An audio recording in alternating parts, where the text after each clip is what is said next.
Hello guys, അപ്പോൾ ഞാനിന്ന് P ജിൻ്റെ വളകാപ്പിന് പോയതാണ്. അവിടെ പിന്നെ ഞങ്ങൾ ഏകദേശം തുടങ്ങാനുള്ള ടൈമിലായപ്പോഴാണ് പോയത്. പിന്നെ അങ്ങോട്ടേക്ക് പോയി പി ജിയും പി ജിൻ്റെ ഹസ്ബൻഡുമാണ്. അപ്പോൾ ചടങ്ങ് ഏകദേശം തുടങ്ങാനെയാണ്. കുറേ ആൾക്കാരുണ്ടായിരുന്നു.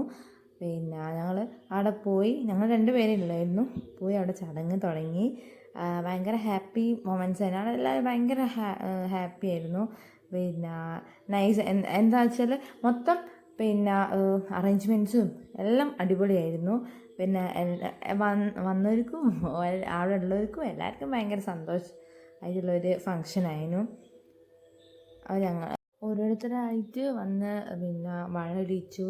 പിന്നെ ഭയങ്കര കൂളായിട്ടുള്ളൊരു ഫങ്ഷൻ. എന്താ വെച്ചാൽ ഭയങ്കര സ്ട്രെസ്ഫുള്ളോ അങ്ങനത്തെ സ്ട്രെസ്സായിട്ടുള്ള ഫങ്ഷൻ ഒന്നുമല്ല. പിന്നെ ഭയങ്കര എന്താ പറയുക പ്രഷറായിട്ടുള്ള അങ്ങനത്തെ ഫങ്ഷനൊന്നും അല്ലായിരുന്നു. ഭയങ്കര എല്ലാവരും ചില്ലായിരുന്നു അവിടെ. അതുകൊണ്ട് ഇപ്പോഴും അതിനനുസരിച്ച് നല്ല ചില്ലായിട്ട് പോയി. കാരണം അവിടെ ഉള്ളവരും ഭയങ്കര ചില്ലായിട്ട് പിന്നെ നല്ല വൈബായിരുന്നെങ്കിൽ അപ്പോൾ അവിടേക്ക് പോകുന്നവരും ഭയങ്കര വൈബായിരിക്കുമല്ലോ. അപ്പോൾ അങ്ങനെ എല്ലാവരും ഭയങ്കര ചിൽ വൈബുള്ളവരായിരുന്നു.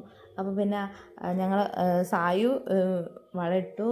പിന്നെ ഇതായി. പിന്നെ അത് കഴിഞ്ഞിട്ട് ഞാൻ പോയി പിന്നെ വളട്ടു. ഞാൻ ചുവപ്പും പച്ചയും കൂടി ഇടാനാണ് ഉദ്ദേശിച്ചത്. അപ്പോൾ ഈ ചുവന്ന വെള്ളം തീർന്നു പോയി. പിന്നെ കുപ്പി വെള്ളം പണ്ടേ എല്ലാവരും ക്രേസ് ആയതുകൊണ്ട് എല്ലാവർക്കും ഇഷ്ടം. പിന്നെ പോസ് ചെയ്യുന്നത് ഏടെ നോക്കി ക്യാമറ കാണാനും പോസ് ചെയ്യുന്നത് പി ജിയാണ്. പിന്നെ ഞങ്ങൾ ചടങ്ങ് കഴിഞ്ഞ് ഞങ്ങൾ പിന്നെ ചായ കുടിച്ചു. അപ്പോൾ ഗീലഡ് ഒടുക്കത്തെ ടേസ്റ്റിലാണ് ഗീലഡ്. പിന്നെ ഞങ്ങൾ പി ജി ഡ്രസ്സ് മാറി പോകാൻ വേണ്ടി ഡ്രസ്സ് മാറി. പിന്നെ ഞങ്ങൾ പിന്നെ മൊത്തം പിന്നെ ഫുഡ് ബിരിയാണി ആയിരുന്നു. നല്ല ഫുഡായിരുന്നു. പിന്നെ ഞങ്ങൾ സ്ഥിരം ഷോ